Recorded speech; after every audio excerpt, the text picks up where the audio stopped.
Well, hello, hello. Welcome back to another episode. So today's book is book 25. Tell us, Chris, what book 25 is. Yeah, I don't think you've read this one, right? It's called The Alchemy of Air. I have not. Uh, it's a really interesting book by the author Thomas Hager. I've actually now read three of his books, and I'm becoming a really big fan of his. He's like a scientific writer about medicine and disease, and I don't know what his background actually is, but he writes some really cool stories. A scientist of some sort? I'm not sure actually. I think he is, but I think I don't know. I don't want to even guess because he must be because he has a very deep desire and knowledge to dive into these kind of topics and Mhm. science and chemistry and drugs and stuff like that. So I'll have to look it up though. But either way, I'm really enjoying his books. This particular book is called The Alchemy of Air. It's Mhm. about a Jewish genius, a doomed tycoon, and the scientific discovery that fed the world but fueled the rise of Hitler. Is it one person? What's that? A Oh, so Jewish it's about, genius and yeah. a doom tycoon. That's two-person, right? Yep, it's about two people. So Okay, okay.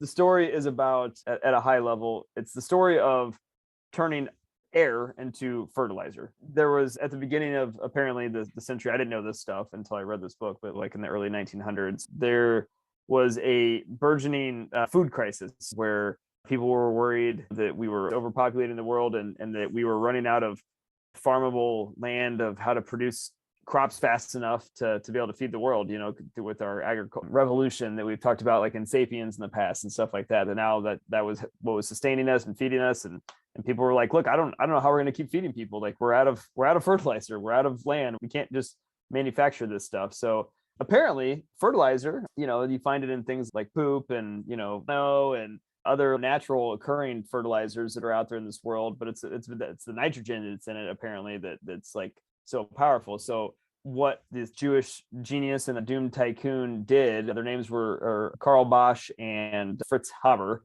They invented this thing called the Haber-Bosch methodology, where they somehow, through trial and error, figured out how to take nitrogen from the atmosphere, distill it down into a form that they can turn it into fixed nitrogen to then manufacture synthetic fertilizer, basically. And that's what ultimately this whole story is about. Their process of discovering this, of understanding it, of how and then it's manufacturing it and putting processes around it. And this was all during the time of Nazi Germany, and actually ended up fertilizer was one of the big things for the war, because they had to grow crops, they had to produce weapons and bombs and stuff like that. So like this was a big initiative for the Nazi Germany to be able to help them to sustain their war machine as well as feed their people. And this was actually the German industry, I guess, is how this all came about.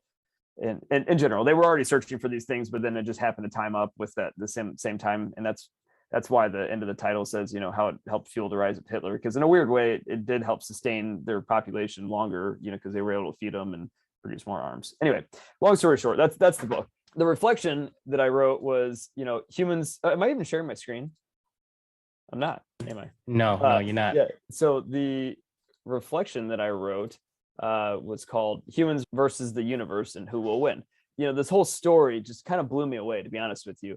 I mean, the idea that these two guys and a bunch of people figured out how to take nitrogen from the atmosphere and turn it into synthetic fertilizer, like it just blows your mind to think some of the things that humans can do. We have like this uncanny ability, as we've talked about in the past, like we're the creators, right? Like that's what, there's decomposers and there's We're the composers. composers. We're the composers, right? We find ways to slowly but surely unlock the little secrets of the universe to be able to sustain our species and to grow and to leap millions of years in the future where other species can't do these things, because we figured out a way to take nitrogen out of the atmosphere, turn it into fertilizer so we could eat more food, so we could sustain our calories and produce more humans, and like that's a big deal. But at the same time, always the same thing with us, it's always so short-sighted where we, solve one problem. It's like we're robbing Peter to pay Paul. We don't really worry. The consequences be damned. We're the composers. We just figure shit out. And then, we'll see what happens in the future. It's like a never-ending game of whack-a-mole, right? It just kind of makes me feel like the universe is sitting there almost chuckling, watching their composers, that they created in this universe, like, let us play this game over and over again, where they give us this tiny little nugget, this little secret that we get to unlock. And then all of a sudden we think that we know what's going on. Really, like the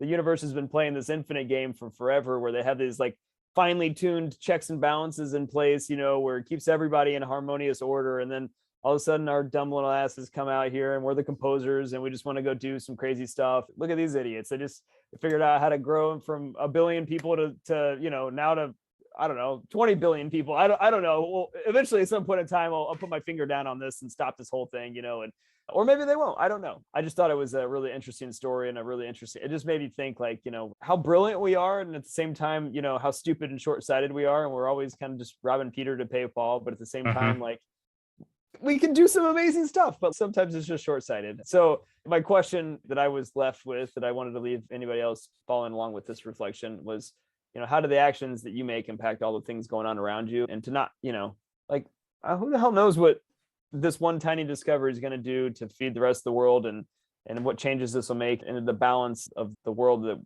the universe had already created. I don't know, but at the end of the day, it's an interesting thing to think about. What are your thoughts?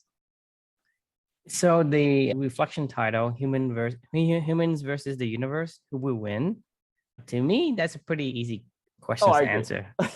We don't think so. Like, I mean, we always in the long run, the universe will win, of course, by far. I mean, we are a tiny speck in a tiny blip in the universe, and even though we have the adaptability to get ourselves out of sticky situations, and we also tend to have the knack for getting ourselves into sticky situations. Right. We do not think long term at all. We are very near. We only know what we know. We don't know what we don't know, right? And we are basically taking whatever the universe gives us and throw away everything and only the piece that we know and say, hey, this is all there is.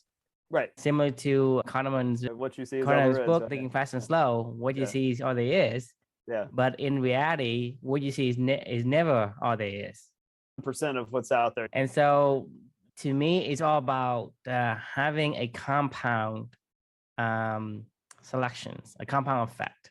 We know about compound effect, right? Little things tend to add up, but because we do so many little right things, they compound to our adaptability. Just like we have the ability to be adaptable, and we pass on the genes that is most crucial for survival. We get more adaptable and more flexible as our generations continue to grow. But at the same time, we still at the whims of the universe, at the whims of the harsh environment. Life is right. Just a wicked environment. So we, from time to time, because we are forced to find ways to get ourselves out of the sticky situations, we have these sparks of genius once in a while. It's brilliant. I mean, so I feel like there's just got to be somebody smiling down going, oh, it's like when you watch your kids and, they're like, oh, they can't get out of this one. And then all of a sudden, like, they wiggle their way down like the drain or something like that and like somehow contort themselves. And you're like, it's about the laws of the large numbers, because they're going to try 1,000 things. One of them is bound to be able to get you somewhere, get you closest to something. And that's the universe in essence. Like, it's all random. And so you try all combinations and then you hold on to the ones that work, and the one that doesn't work, just let it fade into the darkness.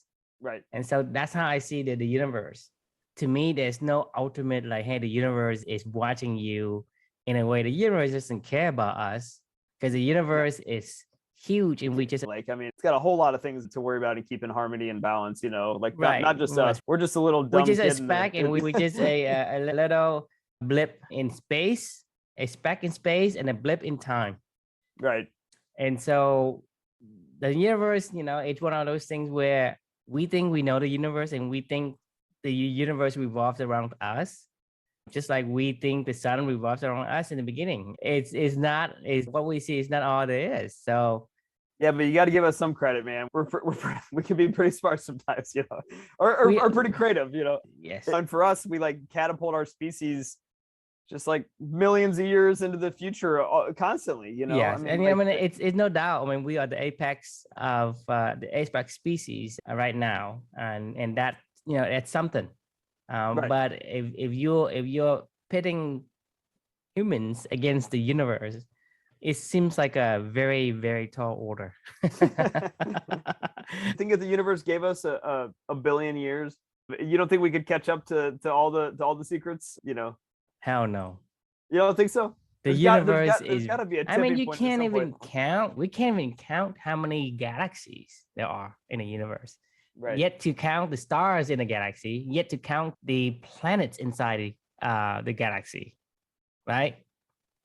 There are so many galaxies that each galaxy contains millions Good of point. planets, right? So Good we can't even point. Maybe I count that. shouldn't say How the can word. you say there's the secrets that we go? So to me, You're right. Maybe let's just say humans versus the Earth. How about that? yeah, and I still say there's still a tall order, even for the Earth, because Mother Nature is still wicked, and Mother Nature is trying to kill us.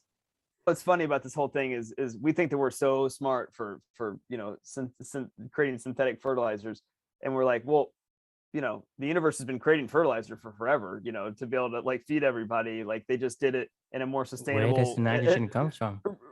Right. Yeah. Hey, I created nitrogen. No, you didn't. He's like, no, yeah. You create fertilizer, but fertilizer is nothing more than nitrogen in another form. So you figured out how to put it into the form. You haven't created anything yet. No, and so, I know. So for us, is we're a baby compared to an adult. Mother Nature is gonna win, even if you say humans versus the Earth. The Earth still wins. I agree. I mean, there's not even a debate here. The title was kind of a joke. It's just funny that we keep trying to do this shit. Like, I mean, the part of me is kind of proud of humans for being able to unlock these tiny little nuggets each, a little bit to continue to spur us on. We pressure into survival. We get some sparks of genius here and there, and prolong the race for another 100 years or 1,000 years or 1,000,000 years. But that's still a blip in the timeline. But we are still the best in our little circles. and that's something. There you go. Yes. So anyway, it was an interesting book. Once again, the question is how do the actions that you make impact all the things around you? So just consider what you do and how the ramifications that all around you. So to me, the actions that we make, it does impact the things around us, but within our circles, not in a universal sense. I don't agree with that, actually. I think the actions that we take affect. There's a reflection I just wrote that we'll get to, in months to come. It was about the thin thread that connects you and hundreds of thousands of lives to come, in the past, in the future, in the present. I mean, it impacts the people around you, but not the universe itself. If that's the question, because whether with humans inside the blip of the universe or not, the universe doesn't feel a thing. It is an impact in the universe. Impact things around you, like. You and I can talk, right? Like, if I smile at you, you smile back at me. It's basically that kind of impact, but not the impact of saying, hey, because humans exist in this universe has a different path, a different trajectory, whatever. No, I didn't mean that. I meant humans. It does. I mean, the thing is, the thing is, the question to me is a separate topic compared to the reflection title. So. The actions around you, it's going to be an impact. Everything you do has a ripple effect. Right. Okay. Because the way that, the Haber the process of converting nitrogen from the air into fertilizer is a pivotal moment in human history. Right. Right. It is a big impact. It allows us to survive another how many thousand of years. Otherwise, the mass starvation would become a reality. And then we are going to be facing more and more challenges like this, but we're also going to be taking lessons from our history, and the things that we do compounds to the point where we're able to understand how to capitalize on the spark of genius that comes to us when we're in dire needs. And so to me, everything we do has an impact, but within that circle, within that realm of humans. It's funny you mentioned the spark of genius. It does always tend, in my opinion, and actually this is another reflection down the road, that it tends to come from pain. It tends to come from being spurred on by So you're in a dire, desperate situation, and that pressure sparks that genius. And so usually a lot of the pivotal ideas and concept came out of adversity. Right. That's probably why you're seeing like an uplift in like green technology actually, making an impact. People actually adopting it, and the urgency feels a little bit more there than it was 20 years ago, where people were like, I don't care, like, like it's not a big deal yet. I feel like it's getting to the point in time where it's still not urgent yet, but it's like it feels like the urgency is ramping up just a little bit. With Yeah, I mean, anything that we basically are predicted or plan usually isn't a genius. We're talking about the genius. Something like this, it comes out of nowhere. So anything that we do with greenhouse and all that, it's just a ploy for us to fool ourselves. Yeah, that's what I believe. Because if for example, this thing just came out of nowhere, the atomic bomb came out of nowhere, because in the dire need, we create that, and it just comes. Hey, this is it. It's just overnight. And anything that we say, okay, we are going to be like greenhouse and all that, and that's just we're just fooling ourselves in saying what we're trying to do is going to help the planet, but whatever we plan is not along the line of the genius we're talking about. That's probably because those doesn't save us. Right. Yeah, I agree with you. It's an interesting topic to think about. It was a cool book. I would recommend it. I would recommend all of Thomas Hager's books, actually, that I've read so far, and we'll talk about more to come here. You mentioned about Hitler. Any comments in that regards?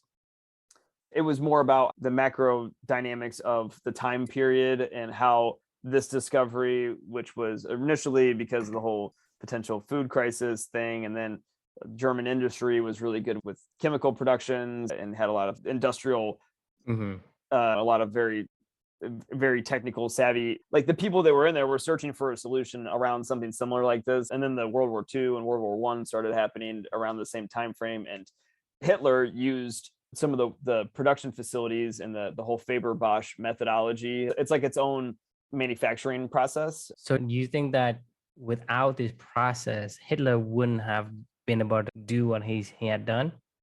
No, it actually, if anything, it was probably a negative, because it sustained the war a little bit further, because they were able to A, make more food, and B, produce more weapons and arms with the fertilizer. Oh, okay. Yeah. It wasn't necessarily it wasn't like it wasn't in favor of Hitler. No, they weren't doing this for Hitler. No. I'm just talking about the act of having this technology. It's not further Hitler's goal, but to kind of like help the Allies survive longer to contain Hitler. Because if the Allies had been defeated earlier, then Hitler would have got what he wanted. Correct. Yes. Yeah. I mean, it definitely helped to prolong the war, is the sentiment of the... Right. Surviving helps put Hitler to his place. Yeah, you could look at it like that for sure. It's interesting. Once again, it wasn't really a commentary on Nazi Germany. It was just a weird time frame, how it all lined up to it. And these people just happened to be scientists. Actually, one of them, I think, was Jewish. I think Karl Haber, if I remember right. Or Haber, I think he was Jewish, actually. Or maybe that was the other. I may be confusing that with another book of this guy, because another book that he wrote about was about Nazi Germany. It was called The Demon Under the Microscope, and it was about... We'll talk about that one in the future, but it was about the first discovery of antibiotics. Don't want to spoil that. Yeah. Anyway, all right. Well, let's just cut it off here, because we'll keep going and we'll go down a rabbit hole. But yeah, it's an interesting book. Check it out. Okay, so we will leave you with that, and we'll check back tomorrow. See ya.